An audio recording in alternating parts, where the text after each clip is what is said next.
السلام عليكم. لا تنسوا الإعجاب والاشتراك في القناة تشجيعا لنا لمزيد من العطاء والتألق. من نعم الله تعالى علينا التي لا تعد ولا تحصى نعمة إنزال المطر، فإذا نزل المطر صاحب ذلك النزول ظواهر عديدة، ومن هذه الظواهر التي تحصل في التربة الاهتزاز الذي يحصل لحبيبات التربة، ومن ثم الانفتاح. وقد أصبحت هاتان الظاهرتان أمرا معروفا لا خلاف فيه بين العلماء اليوم، ولكنها كانت أمرا يستحيل معرفته قبل توفر الوسائل العلمية الحديثة، ولكننا نجد القرآن الكريم قد ذكر هاتين الظاهرتين منذ 14 قرنا، وهذا دليل جلي وواضح لا مراء فيه على إعجاز القرآن وصدق رسالة النبوة. ويشير الدكتور عبد الدائم الكحيل في إعجاز القرآن إلى أن الذي يتأمل في النباتات التي تمدنا بالغذاء يتعجب كيف نشأت كل هذه النباتات ومما نشأت، ويعجب أكثر عندما يعلم بأن المادة الأساسية لجميع نباتات الأرض هي الماء، فعندما ينزل المطر على الأرض يختلط مع التراب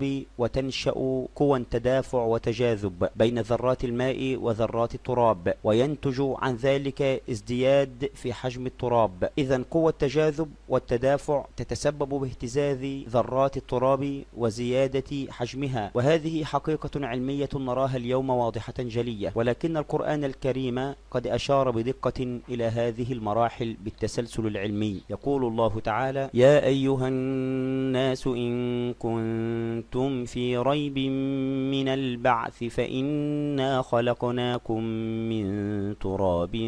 ثم من نطفة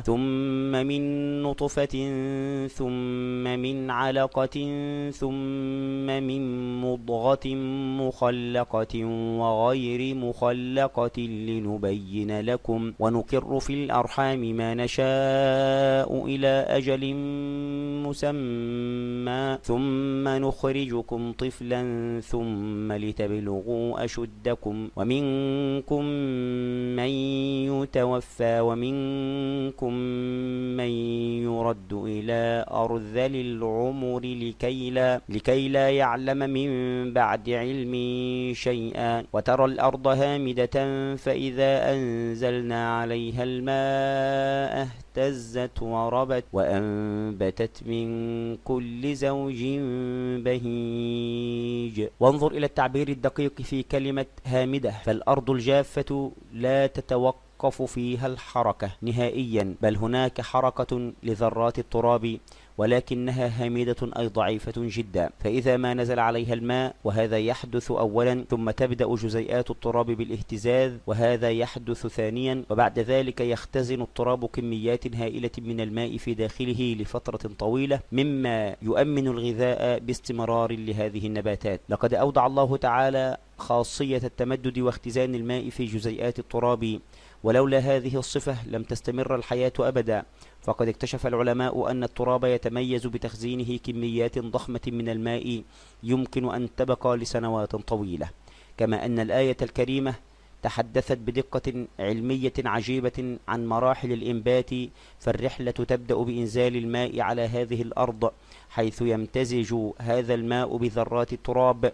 لتبدأ هذه الذرات بالاهتزاز المستمر مما ينتج عنه زيادة في حجم التراب وتمدده، وبعد ذلك تبدأ الحبوب الموجودة في التراب بامتصاص هذا الماء وتبدأ بالتمدد أيضا والنمو وتبدأ عملية الإنبات. وقد قال أحد علماء النباتات إن البذور إذا وضعت في الماء لا تنبت حتى تهتز الأرض هزة خفيفة. ومن عظمة القرآن أنه لخص كل هذه المراحل بثلاث كلمات فقط: اهتزت وربت وأنبتت. من رحمة الله بنا أن أودع خصائص مهمة في تراب الأرض، وهي قدرته على اختزان الماء، وأن ذراته تهتز لدى اختلاطها بماء السماء، وبالتالي فإن ذلك يساعد النباتات على النمو. كذلك هناك خاصية مهمة جدا وهي قدرة التراب على اختزان الحبوب والحفاظ عليها دون أن تفسد، وذلك لسنوات طويلة، وبمجرد نزول الماء تنمو هذه الحبوب وتخرج لنا النباتات، ولولا ذلك لتحولت الأرض إلى صحراء جافة وانعدمت الحياة على ظهرها. فالحمد لله على هذه النعم الغزيرة. إن وجود مثل هذه الحقيقة العلمية في كتاب أنزل قبل 14 قرنا يدل على أن الذي